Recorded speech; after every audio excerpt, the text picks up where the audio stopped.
Shulhan, filósofo surcoreano, pero formado filosóficamente en Alemania, comienza diciendo que toda época tiene sus enfermedades emblemáticas. Así, existe una época bacterial donde enfermedades como la tuberculosis, sífilis y el cólera podían ocasionar la muerte. Pero esta época llegó a su fin con el descubrimiento de los antibióticos. Señala que la enfermedad emblemática del siglo XXI no es ni bacterial ni viral, sino neuronal. Enfermedades como la depresión, el trastorno por déficit de atención con hiperactividad, el trastorno límite de la personalidad o el síndrome del desgaste ocupacional definen nuestra época. Pero estas enfermedades no son infecciones ni producidas por bacterias, sino por lo que él llama un exceso de positividad. Primero comencemos por entender por qué utiliza el paradigma del sistema inmunológico para explicar la enfermedad de este siglo. Lo inmunológico se caracteriza por una clara división entre lo sano y lo insano, lo amigo y lo enemigo, entre lo que es propio y lo que es extraño. Por ejemplo, cuando un organismo sano es invadido por una bacteria, en cuanto el cuerpo advierte su presencia, activa el mecanismo de defensa para combatirlo y eliminar el peligro. Ahora bien, el sistema inmunológico solo puede activarse cuando el organismo es capaz de detectar un agente invasor como una bacteria o un virus. El paradigma inmunológico es el ejemplo perfecto para explicar que en nuestro tiempo el ritmo de vida nos está matando, porque no distinguimos lo peligroso que contiene. El ser humano no puede defenderse porque no percibe la nocividad en lo que hace. Todo lo considera correcto, deseable, incluso que lo necesita. Y al igual que el sistema inmunológico, cuando es incapaz de detectar el agente que invade, o sea, lo otro, no puede defenderse. El sujeto de nuestro tiempo considera que todo lo que hace es positivo. Y porque es positivo, es incapaz de darse cuenta que la vida, el ritmo de vida lo está asesinando. ¿A qué se refiere con el término lo otro? Para Shulhan, lo otro es todo aquello que es visiblemente distinto, diferente, y por ser diferente es claramente detectable. Por ejemplo, en el caso de lo inmunológico, lo otro sería un virus o una bacteria que al entrar en el organismo es rápidamente detectado y combatido. Si el otro no fuera diferente, el organismo no podría descubrir su presencia, y esta inadvertencia facilitaría que el agente nocivo se propague por todo el cuerpo. Desde hace algún tiempo, dice nuestro filósofo, lo diferente, lo distinto, o sea, lo otro o la otredad, ha desaparecido. Hoy todo está dominado por lo igual, lo semejante, lo que Shulhan define como positivo. ¿Y qué es lo positivo? Dice el filósofo surcoreano que lo positivo no significa optimismo, sino lo idéntico, lo mismo, en contraposición con lo negativo, que no significa pesimismo, sino lo otro, lo distinto. Incluso lo negativo también representa para nuestro autor el no ser, la pausa, incluso el descanso. Ahora bien, en una sociedad donde todo es igual, es imposible detectar aquello que pueda dañar o aniquilar la vida.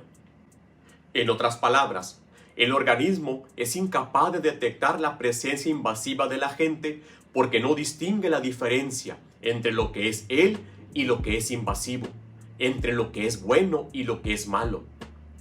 El problema principal de nuestro tiempo es el exceso de positividad y la ausencia de negatividad, que están fomentando que el ser humano no perciba lo nocivo en la manera de vivir, en las cosas que desea y anhela. Como todo es deseable y nada se detecta como malo, las personas se autoexplotan buscando un bienestar sin considerar el riesgo vital que conlleva este esfuerzo sobrehumano por alcanzarlo.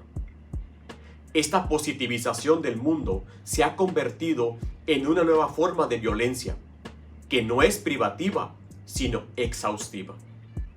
Esta visión de la vida ha provocado el surgimiento de lo que el filósofo llama sociedad del rendimiento. ¿Y qué es la sociedad del rendimiento? Al sujeto de esta sociedad nadie lo obliga a trabajar o lo explota. Él lo hace solo.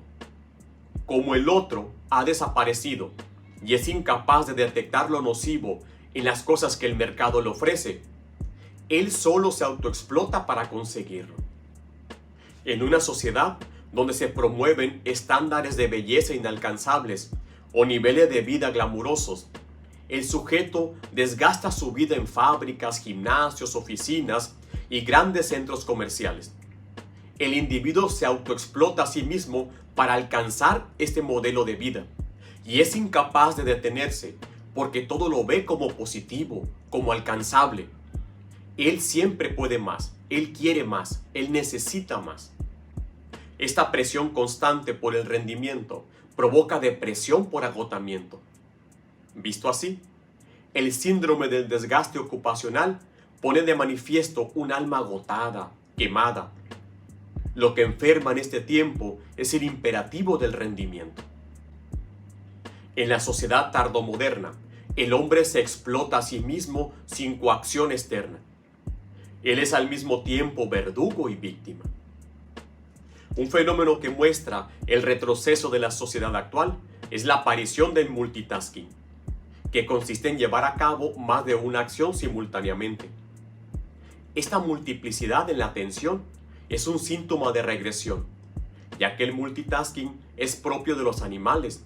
Por ejemplo, cuando un animal está comiendo, debe al mismo tiempo dedicarse a otras tareas como mantener a sus enemigos lejos del botín o no ser devorado mientras se alimenta. Pero no solo el multitasking, sino también actividades como los juegos de ordenadores suscitan una amplia pero superficial atención, parecida al estado de vigilia de un animal salvaje. Pero ¿cómo lograr mantener un ritmo acelerado sin morir rápidamente de cansancio? La respuesta la tienen los energéticos. La sociedad del rendimiento, como sociedad activa, está convirtiéndose paulatinamente en una sociedad de dopaje. El dopaje, en cierto modo, hace posible un rendimiento sin rendimiento. Vivir en una sociedad del rendimiento produce un cansancio y un agotamiento excesivo. Estos estados psíquicos son precisamente característicos de un mundo que es pobre en negatividad y que en su lugar está dominado por un exceso de positividad.